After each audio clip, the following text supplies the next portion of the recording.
Hello everyone and welcome to we throttle. आज हम आए हैं Kiyan Bajaj in Rampur to take the test ride of the new Pulsar N125। अब ये एक न्यू मॉडल है, नया मोटरसाइकिल है, नया इंजन भी है।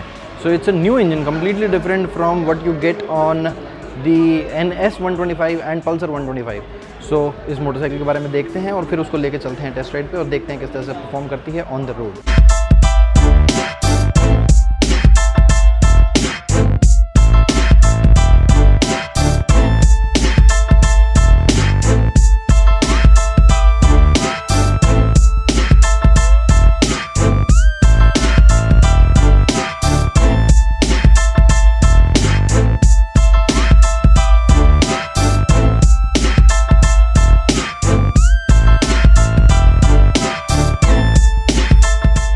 सो guys here are the three motorcycles 125, 125, 125। लेकिन तीनों का ही इंजन जो है वो बिल्कुल डिफरेंट है। वो दोनों जो है वो लॉन्ग स्ट्रोक मोटर है। उसमें भी डिफरेंस है कि एक की जो लॉन्ग स्ट्रोक मोटर है उसमें थोड़ी सी ज़्यादा स्ट्रोक लंबा है, एक में स्ट्रोक थोड़ा सा छोटा है। ये ऑलमोस्ट स्क्वायर इंजन है।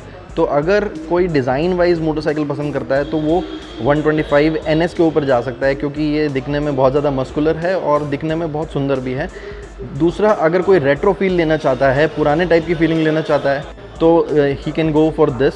एंड अगर कोई इंजन प्रेफरेंस है, जिस तरह की मेरी इंजन प्रेफरेंसेस हैं, मुझे जो है वो 1:1 की रेशो वाले इंजन बहुत ज़्यादा पसंद आते हैं। तो अगर इन तीनों में से मुझे कुछ चूज़ करना हो तो I would definitely go for this one, क्योंकि इसकी जो मोटर है वो 1:1 की रेशो में ऑलमोस्ट 0.4 mm का फ़र्क है सिर्फ बोर और स्ट्रोक के अंदर। Here is the motorcycle and इसकी जो लुक्स हैं वो बहुत शार्प हैं। आप देख सकते हैं किस तरह से इसमें आपको LED मिलती है सामने फ्रंट में।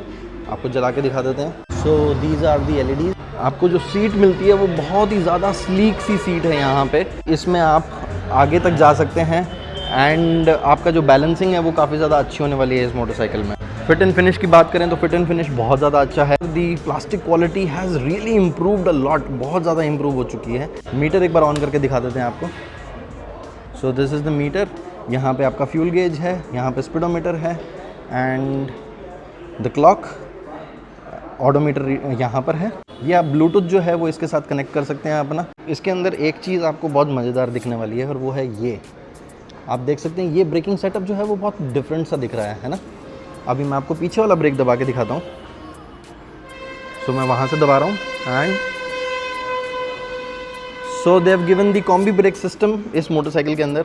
तो जिन लोगों को बहुत ज़्यादा आदत है पीछे वाला ब्रेक दबाने की, वो लोग इस मोटरसाइकिल की ही जा सकते हैं। Third thing, ground clearance. Look at the ground clearance. This is the highest ground clearance. अगर आप तीनों में कंपेयर करेंगे तो इसका जो ग्राउंड क्लियरेंस है वो सबसे ज़्यादा है। यू गेट टेलीस्कोपिक फोक्स यहाँ पे एंड यहाँ पे आपको रिफ्लेक्टर भी मिलता है, जो आपको दूसरी दोनों मोटरसाइकिल्स में नहीं मिलेगा। पीछे जो आपको ड्रम ब्रेक मिलता है 110, 80, 17 टायर्स। फ्रंट में you get 80, 100, 17 and a dual piston caliper यहाँ पे। The indicators are mounted on the top. इसमें आपको USB-A चार्जर भी मिलता है। पीछे आपको यहाँ पर स्प्लैश गार्ड भी मिलता है। So basically it's very useful. काफ़ी यूज़फुल चीज़ें जो है वो मोटरसाइकिल के ऊपर की गई हैं। And there you have the combi braking system. So guys here is the motorcycle. ये शोरूम है कियान बजाज और अब हम इसको लेके चलेंगे टेस्ट राइड पे और देखते हैं कि सड़क पे किस तरह से परफॉर्म करती है। So let's begin. तो सबसे पहले तो ये देखते हैं कि इसके ऊपर चढ़ना उतरना आसान है कि नहीं है, इसको लिफ्ट करना कितना आसान है। सीट हाइट जो है वो काफ़ी नीचे लग रही है, ऑलमोस्ट 795 mm की सीट हाइट है। एंड भाई बैठना तो बहुत आसान है इसके ऊपर, बहुत इजीली जो है आप बैठ सकते हो। लेकिन सीट जितनी पतली लग रही थी उतनी पतली नहीं है, हल्की सी चौड़ी है। मेरी हाइट 5'10" है। 5'10" की हाइट में मेरे दोनों पाँव जो है वो पूरी तरह से नीचे लग रहे हैं। गाइस सबसे पहली बात, मैंने आपको इसकी आवाज़ तो सुनाई नहीं यार। और ये रहा इसका एग्जॉस्ट, अंडरबेली एग्जॉस्ट है इसमें। स्टार्ट करते हैं इसको। पता भी नहीं लगता भाई स्टार्टर मोटर का।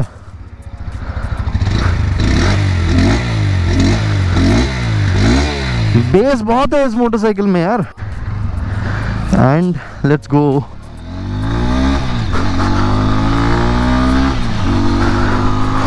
नाइस।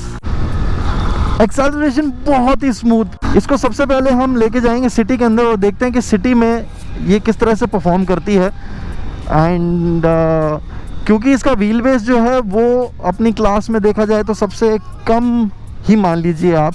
व्हील बेस कम होने की वजह से ये फ्लिक बहुत इजीली करती है, बहुत ही ज़्यादा निम्बल बना देता है इसको। राइडिंग पोस्चर की अगर बात करूं तो मेरी दोनों एल्बोज टोटली फ्री हैं, किसी तरह का इन पे जो है इनको स्ट्रेच करने की ज़रूरत नहीं पड़ रही है मुझे। क्रूजिंग तो इतनी आसान है इस मोटरसाइकिल के ऊपर, और ग्रंट भी बहुत अच्छा है। स्पेशली मुझे जो ये स्क्वायर इंजन होते हैं ये बहुत ज़्यादा पसंद आते हैं, क्योंकि स्क्वायर इंजन में आपको BHP और टॉर्क, हॉर्स पावर और टॉर्क दोनों जो हैं वो बहुत अच्छे मिलते हैं। और सबसे अच्छी बात अभी मैं आपको बताता हूँ एक स्क्वायर इंजन की, वो ये है कि आप इसके अभी जो टॉप गियर है, अभी I am riding in 5th, और मैं इसको बिल्कुल धीरे धीरे चला सकता हूँ, और ये बिल्कुल लो स्पीड्स पे भी टॉर्क पकड़ लेगी। एक्सेलरेशन जो है वो कहीं पे इसमें रुकेगा नहीं। अब 5वें गियर में भी नॉक नहीं हो रही है, बंद नहीं हो रही है बाइक, इजीली चल रही है। This is what I love the most about square engines. तो इसका मतलब ये है कि ट्रैफिक में बार बार गियर चेंज करने की ज़रूरत नहीं है। जहाँ पे जिस पॉइंट पे आपको आके लगेगा कि बस यहीं तक खींची जा सकती है मोटरसाइकिल, उसी पॉइंट पे जो है वो आप और एक्सेलरेट कर सकते हो बाइक को। हालांकि इसको स्क्वायर इंजन टेक्निकल भाषा में तो नहीं कहेंगे, लेकिन इट्स ऑलमोस्ट स्क्वायर। अब हम इसको लेके चलते हैं सिटी के अंदर और देखते हैं कि सिटी में ये किस तरह से फ्लिक कर सकती है निम्बल, क्योंकि अंदर ना ट्रैफिक बहुत है। सस्पेंशन सिटी के हिसाब से बहुत ही ज़्यादा अच्छा, जो कुशन इफेक्ट है वो है इस सस्पेंशन के अंदर। ट्रैफिक में तो ये बहुत प्यार से हैंडल हो रही है, स्टीयर भी बहुत अच्छे से हो रही है, और जब मुझे एक्सेलरेशन की ज़रूरत है तब एक्सेलरेशन भी दे रही है। इसके अंदर जो कम है NS 125 से वो है कि इसके अंदर आपको RPM मीटर नहीं मिलता है। बाकी बहुत शार्पली जो है ये अपनी डायरेक्शंस को चेंज करती है मोटरसाइकिल। बात कर लेते हैं इसके क्लच की। क्लच जो है वो बहुत स्मूथ है, गियर बॉक्स भी बहुत ही ज़्यादा अच्छा है, क्योंकि शिफ्टिंग जो है वो काफ़ी प्रिसाइज होती है इस मोटरसाइकिल में। सस्पेंशन तो हाई स्पीड्स और लो स्पीड्स दोनों में ही इसका अच्छा काम कर रहा है। सीट मैं कहूँगा कि अभी भी थोड़ी सी स्टिफ है, लेकिन सस्पेंशन जो है वो उसको कॉम्प्रोमाइज़ कर लेता है। बहुत प्यार से ग्लाइड होती है ये स्पीड बम्प्स के ऊपर से, ये बहुत ही ज़्यादा स्मूथली हर चीज़ को कर रही है। सस्पेंशन हो, एग्जॉस्ट नोट हो, गियर शिफ्टिंग हो, क्लच हो, everything is so good. Bajaj has certainly improved a lot of things. बहुत सारी चीज़ें जो है वो इम्प्रूव कर दी हैं बजाज ने अपनी प्रीवियस जनरेशन्स के अगेंस्ट में। अभी देखते हैं कॉर्नर में कितना स्मूथली रह पाती है।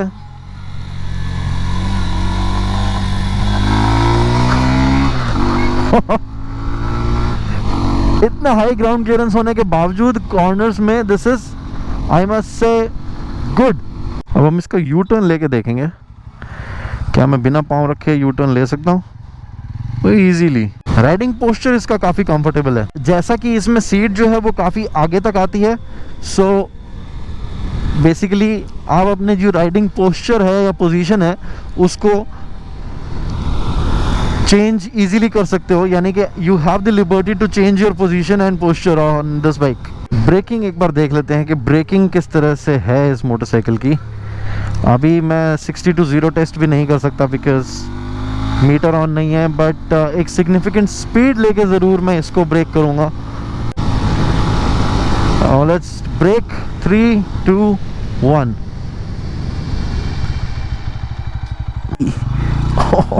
ब्यूटीफुल। मुझे बहुत हद तक ना सुपर मोटो वाली फीलिंग दे रही है मोटरसाइकिल। इसके ऊपर आप इजीली टैंक पे आ सकते हो, तो आपके लिए बहुत इजी हो जाता है बैलेंस करना मोटरसाइकिल को फ्रंट एंड से, क्योंकि जितना आपका फ्रंट एंड आपका बैलेंस रहेगा या आपके कंट्रोल में रहेगा उतना आपके क्रैश के चांसेस जो हैं वो कम हो जाएंगे। सो ये क्वेश्चन है कि ये मोटरसाइकिल किसको लेनी चाहिए। सो बेसिकली उन लोगों को जिन लोगों को सिटी में काफ़ी ज़्यादा चलाना होता है लेकिन फिर भी उनको एक स्पोर्टी दिखने वाली मोटरसाइकिल चाहिए, क्योंकि ये सिटी के अंदर भी इजीली जो है ऑपरेट कर सकती है। हायर गियर्स में बार बार गियर चेंज करने की ज़रूरत नहीं है, उस वजह से आपकी फ्यूल इकोनॉमी आपको ज़्यादा अच्छी मिलेगी। प्राइस जो है वो भी लगभग 98,000 के आसपास में है। This is the top variant जिसके अंदर आपको ब्लूटूथ मिलता है, और एक आता है इसका मिड वेरिएंट। कलर्स जो हैं वो बहुत ही फंकी हैं, मुझे तो बहुत पसंद आए। तो बेसिकली अगर आप लॉन्ग टूर्स वगैरह करना चाहते हो तो आई वुड सजेस्ट कि you can go for NS, may be NS या पल्सर, उन दोनों में से कोई भी ले सकते, क्योंकि उनका जो कंफर्ट है वो थोड़ा सा इससे ज़्यादा है, प्लस उसमें व्हील बेस ज़्यादा है। क्योंकि अगर आप सोच रहे हो कि आपको थोड़ा ज़्यादा डिस्टेंस कवर करना होता है डेली का, हाईवे पे ज़्यादा रहना होता है, तो आई वुड प्रेफर कि NS या पल्सर में से ही कुछ लीजिए। But if you are into sport riding, थोड़ा सा स्पोर्टी टाइप की राइड चाहते हो जो आप सिटी में भी चला सको और दिन भर आपका सिटी के अंदर काम इतना सारा रहता है, लेकिन एक स्टाइलिश मोटरसाइकिल चाहिए, तो you can go with this one. ये बहुत ही सुंदर दिखने वाली मोटरसाइकिल है, प्लस इसमें हर चीज़ जो है वो बहुत स्मूथली ऑपरेट कर रही है। ब्रेकिंग मैंने आपको बताई कितना ज़्यादा स्मूथ है। एंड ये देखिए सस्पेंशन जो है वो इतना इजीली एब्जॉर्ब करता है खड्डों को और स्पीड बम्प्स को कि आपको थकान नहीं होती है बेसिकली। सीट पे हाँ थोड़ी सी कुशनिंग एक्स्ट्रा हो सकती थी, लेकिन आपको हर चीज़ हर मोटरसाइकिल में नहीं मिल सकती है। अगर आपके लिए लुक्स मैटर करती हैं तो I think this is the best of them all. तो अगर बात करें फ्यूल इकोनॉमी की तो this gives at around 60 to 65 kilometres पर लीटर, एंड कंपनी इसको क्विकेस्ट भी बोलती है 0 to 60 in the segment. That is another plus point. So I think आपको कोई डाउट नहीं रखना चाहिए अगर आपको एक स्टाइलिश लुकिंग मोटरसाइकिल चाहिए। और इंजन कॉन्फ़िगरेशन वो बहुत मैटर करता है। मेरे लिए square engine comes first. So guys that's it from my side. Look at this motorcycle यार, कितनी सुंदर लगती है ये बाइक। 125 सीसी में this is the best looking motorcycle hands down.